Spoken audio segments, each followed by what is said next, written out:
Primeiro, eu gostaria de agradecer a presença dos compositores aqui, é uma honra nessa noite. Meu nome é Douglas, eu sou da Sintonize Produtora Cultural. A ideia aqui desse bate-papo é que a gente possa entender um pouquinho a fase em que os compositores estavam no momento que eles criaram essas peças, entender quais eram suas inspirações e um pouquinho mais. Então, e é uma oportunidade muito rica em que o público pode ter esse contato. Acho que um dos pontos mais fortes do festival é que a gente cria uma atmosfera em que o público pode interagir com o compositor, com o pesquisador, com o músico. Então, se alguém tiver alguma dúvida referente não só à peça, mas à vida, ou alguma coisa que gostaria de saber sobre os compositores, então fiquem à vontade. É uma honra, mais uma vez, tê-los aqui. E alguém gostaria de tirar alguma dúvida, de aproveitar a oportunidade? Eu sou de família baiana, então eu queria perguntar sobre a composição com relação à Bahia, que faz parte da minha vida. E aí eu queria saber mais ou menos de onde é, assim, se é realmente andando por Salvador, pela Bahia, se são heranças dos compositores baianos, que são fortíssimos, da MPB, né, da música brasileira da MPB, que é mais conhecido, muitas vezes, do que a música contemporânea clássica, erudita, digamos assim. Queria saber de onde vem um pouquinho, porque, em alguns pontos, eu consigo pegar algumas referências. Eu, como uma pessoa que não sou da música, consigo pegar algumas coisas aí dessa Bahia que eu conheço, digamos assim, alguns sons, outros já nem tanto. Então, queria entender um pouquinho mais como é que foi o processo aí. A resposta prática entra o sujeito em cena. Vocês vão ter que participar da resposta prática. Quando eu fizer uma pergunta curta, vocês respondem yo e a. Quando eu fizer uma pergunta comprida, vocês respondem yo, ya, yo. Tá certo? Então, é simples. Yo, ya, ou yo, ya, yo. Então, se eu perguntar assim, você gosta de festa? Yo, ya. Demorou 4 segundos. Tem que ser ping-pong. De novo. Você gosta de festa? Yo, ya. Você gosta de festa? Yo, ya. Você gosta de festa? Yo, ya. Isso, agora o ping-pong está saindo. Agora, se eu disser, você gosta de ouro, de festa, de lua e de mel? Você gosta de ouro? Você gosta de festa? Você gosta de mar? Você gosta de lua? E você gosta de ouro, de festa, de lua e de céu? Isso, isso. A gente tem a Bahia aqui. Porque isso é responsorial, né? E a gente faz com fala. Você podia dizer, você gosta de macarrão? Pode ser qualquer coisa. Mas a gente tem um ritmo e uma forma de viver o ritmo que é a Bahia e que é o Brasil, né? Então, está aí uma resposta prática. No caso da primeira música, a Paisagem Baiana, que eu acho que você está perguntando, ela foi resultado de um desafio, porque depois daquele carnaval que todo mundo nesse Brasil, quem não tem a cabeça no lugar, dançou, bota a mão na cabeça, Rebolation, né? A gente já esqueceu. Eu me pus o desafio de escrever uma peça sob o motivo de Rebolation. Então, aquela... Cadê os clarinetistas? Estão aqui? Estão lá atrás. Eles tocam... apareceram. Não é Rebolation aquilo?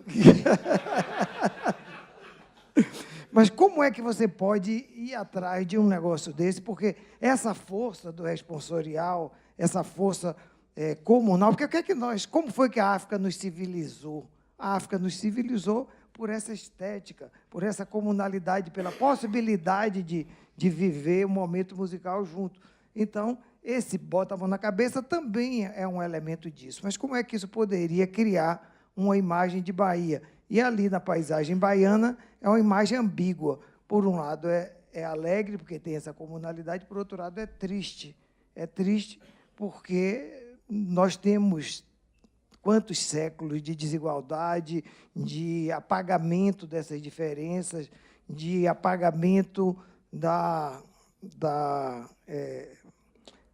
experiência, né? Toda essa experiência que foi trazida, ela é meio que apagada, ela é meio que colocada nos cantos, né? E isso é triste, é uma tragédia baiana. Como é que a gente faz para aproveitar essa experiência? Como é que a gente faz para tornar isso vivo? Essa é a pergunta que está ali, nessa paisagem que mistura essa vivacidade do ritmo e essa tristeza do apagamento. Então, algumas coisas você vai conhecer logo, as outras são levando por esses caminhos que outras audições lhe mostrariam com mais clareza. Você falou que é carioca, né? Mas você mora na Bahia? Eu falei que era carioca, mas eu estava exercendo o meu direito de ironia baiana. Porque na Bahia nós deixamos de ser capital injustamente em 1763. Nunca esquecemos isso. Pois é. E o Stefan Zweig, quando visitou a Bahia, já no século XX, na década de 40, ele disse assim, poxa, Salvador é uma espécie de dama, de viúva shakespeariana. E ele captou algo dessa essência, dessa perda que foi ser o centro, ser o umbigo do Brasil, né? E o Rio de Janeiro passou a ser a corte, e o Rio de Janeiro passou a ser um lugar muito importante para definir, inclusive, o que é a Bahia, né? Então, muita coisa, muitos traços de baianidade, alguns são endógenos mesmos, outros são como nós temos sido vistos e lidos pelo Rio de Janeiro e por São Paulo, mas muito pelo Rio de Janeiro. Mas essa é uma conversa comprida. Eu sou baiano, nasci lá e nunca saí de lá. A gente tem muita dúvida quando da composição, e principalmente eu fico pensando no dia a dia como que vocês conseguem, por inspiração, vocês têm que se concentrar, ir para um lugar onde vocês vão pensar na música, e nessa junção de todos os instrumentos, como que eu não consigo entender como que vocês conseguem enxergar e visualizar tantos instrumentos. Se vocês compõem por um determinado instrumento e depois isso vai agregando outros instrumentos, ou vocês conseguem visualizar isso já quando vocês vão compor alguma música? Bom, o compositor, no decorrer da sua carreira e à medida que vai se aprimorando, ele tem a capacidade de ouvir tudo aquilo que ele está escrevendo. Quer dizer, você pode escrever para um instrumento, para dois, para três, para a orquestra inteira, e você tem que ouvir aquilo. Eu, por questão de método de trabalho, eu gosto de compor ao piano no primeiro input, assim, no primeiro impulso daquilo que eu estou imaginando, para ter estrutura harmônica, rítmica, as ideias e tal. Mas, por exemplo, se eu componho um trio como esse vai direto, sem nenhum rascunho, vou agilizando. Agora, se eu componho uma obra para orquestra, esse primeiro impulso no piano me dá um draft, não, um rascunhozinho, que dali a obra está toda já com uma grade sistematizada. No momento em que eu vou orquestrar, eu não preciso mais do piano, na música já está na minha cabeça e eu já sei os naipes que eu vou usar, os timbres, e aquilo sonoramente já está dentro de mim. Aí eu vou trabalhando sem auxílio de nenhum instrumento. Agora, você perguntou também como é que a gente se compõe, se a gente precisa de concentração, se é um hábito, como é que sai a composição. Realmente, você tem que ter, na sua maneira de compor, uma técnica que você aprimore e que você se discipline. Dizem, não sei se é verdade, uma anedota, que Stravinsky, todo dia, antes de tomar café da manhã, fazia um contraponto misto a não sei quantas vozes. Aí ia tomar café da manhã e estava pronto para compor, porque já tinha se exercitado, feito a sua ginástica mental de composição. Bom, isso pode ser um exagero, mas, na verdade, você precisa estar com a técnica em dia, como um instrumentista, como um ginasta, ou alguém que treina para aquilo. Porque, quando você vai compor na vida profissional, você vai ter encomendas com prazos, com data determinada, e aí, se você esperar a inspiração ou você esperar o momento adequado, ele não vai existir. Você tem que criá-lo dentro de você e na sua rotina, no meio da declaração do imposto de renda ou do, sei lá, das dívidas que você tem que pagar ou de um problema qualquer, você tem que se isolar, criar isso e dentro de você e se encerrar naquele universo da obra que você está criando, para que ela vá criando uma dimensão e você possa executá-la no prazo previsto, enfim, da maneira melhor que você quer. Eu acho que está uma boa resposta dada. Eu só acrescentaria o seguinte: tem um sujeito que meus estudantes passaram a chamar de Jesus Reynolds, um autor. Ele fala em quatro processos diferentes no compor. Olha, é invenção, então tem que inventar. É descoberta, também tem que descobrir. É armengue. Na verdade, ele é americano, não sabe o que é armengue, mas ele usa a palavra contrivance. Se alguém tiver uma tradução melhor, eu acabei traduzindo como armengue, porque no dicionário da Oxford, quando você vai olhar o que é contrivance, assim, é um jeitinho que você dá na descarga do banheiro. Então, isso é armengue. Às vezes é um jeitinho que você dá, né? E ainda tem um quarto processo que ele diz que é tateamento cego. Você vai cegando. Encontrei. Então, essas quatro coisas fazem parte. Não existe um método, cada um vai descobrindo. É uma guerra, porque é uma guerra com você mesmo, que você quer fazer o melhor de si. E aí, o superego tem dois lados, né? Tem o superego que pune, vigilante, e tem o superego manda gozar. Vá, meu filho, vá para a vida, goze tudo. Esses dois superegos entram em conflito o tempo todo quando você está compondo, porque vá, meu filho, e será que você fez à altura? Esses dois olhares vão estar o tempo todo lhe vigiando e lhe incitando. E, por isso, é cansativo emocionalmente. Você se desgasta, tem uma rotina, mas tem momentos de exaltação e de sair do sério um pouco. Às vezes vem muito fácil, às vezes vem muito difícil, às vezes não vem. Então, estamos aqui para tentar, como diz o cineasta Edgar Navarro, e diz isso batendo os braços e tentando voar na sala. Eu tive me lembrando de uma frase do Widmer, que ele fala que todo compositor é um educador. Então, você também, como representante da Bahia, podia falar alguma coisa sobre isso, mas vocês dois são também professores universitários. Então, eu gostaria de saber como vocês veem esse lado, se todo compositor é um educador. Eu acho que tem muito fundamento de realidade e verdade nessa afirmação. Se a gente pensar em como sobrevivem os compositores no mundo inteiro, historicamente, do século XX para cá, a maioria deles foram professores em universidades, né? Stravinsky, Bartók, muitos dos poloneses, Lutosławski, enfim, muitos deles em universidades americanas, a maioria foi para lá. E aqui no Brasil, muitos de nós, se pegar o catálogo da Bienal, metade está na universidade, né? Quer dizer, do Nordeste ao Sul, né? Compositores também são regentes, né? Temos grandes exemplos, Pierre Boulez, né? Penderecki, né? Compositores também são administradores musicais. A gente tem Edino Krieger, que foi um grande administrador musical, um grande exemplo.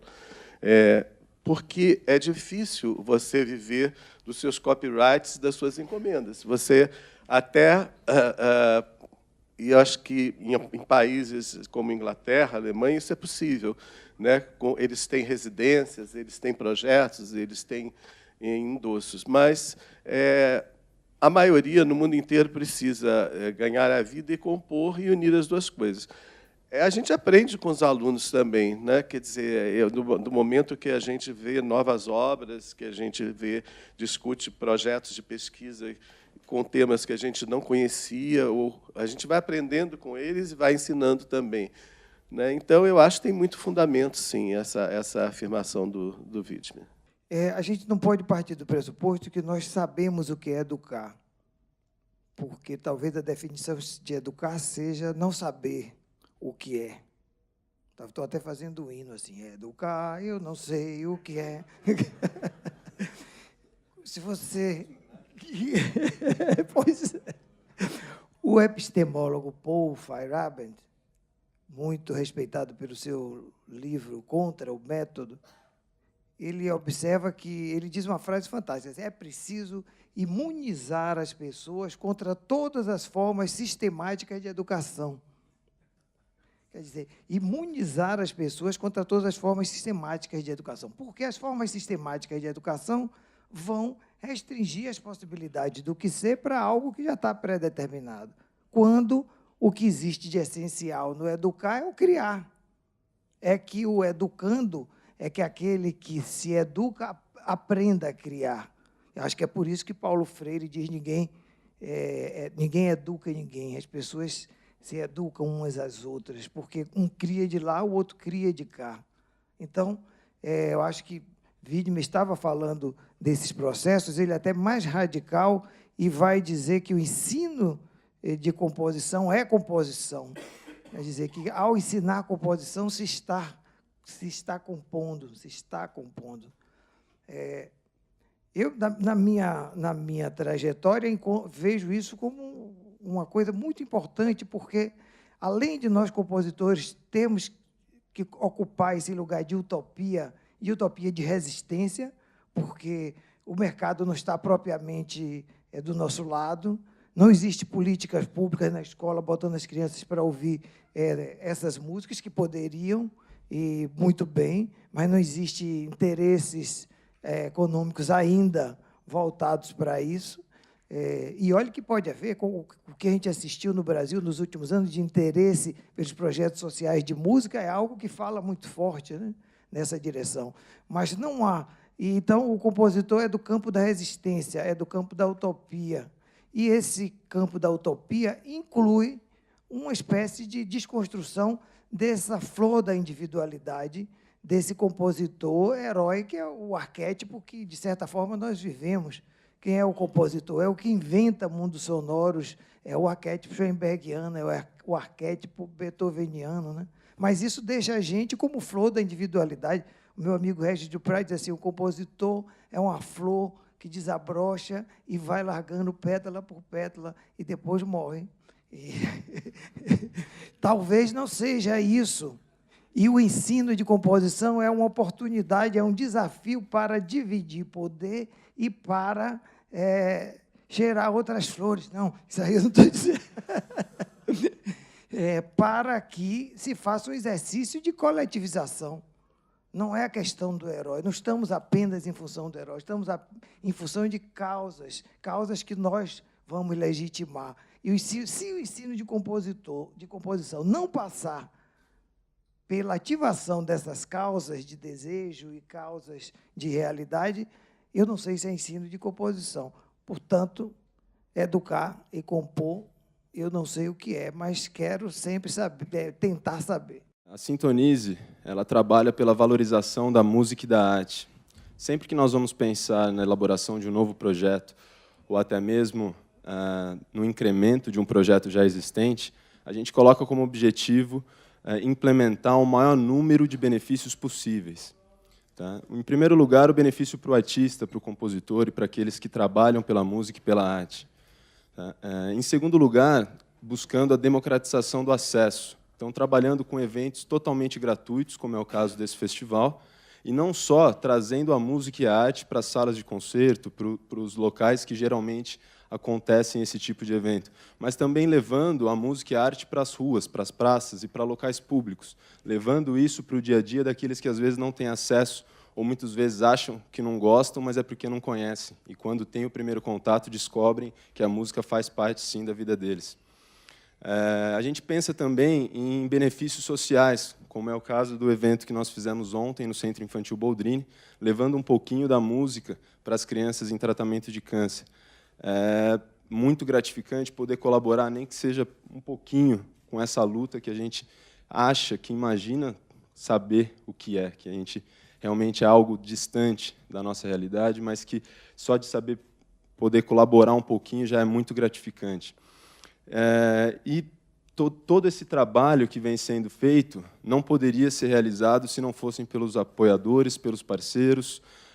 Gostaria mais uma vez de agradecer a todos. É lógico que tudo isso que eu falei é lindo na teoria, mas que no dia a dia a gente encontra diversos obstáculos.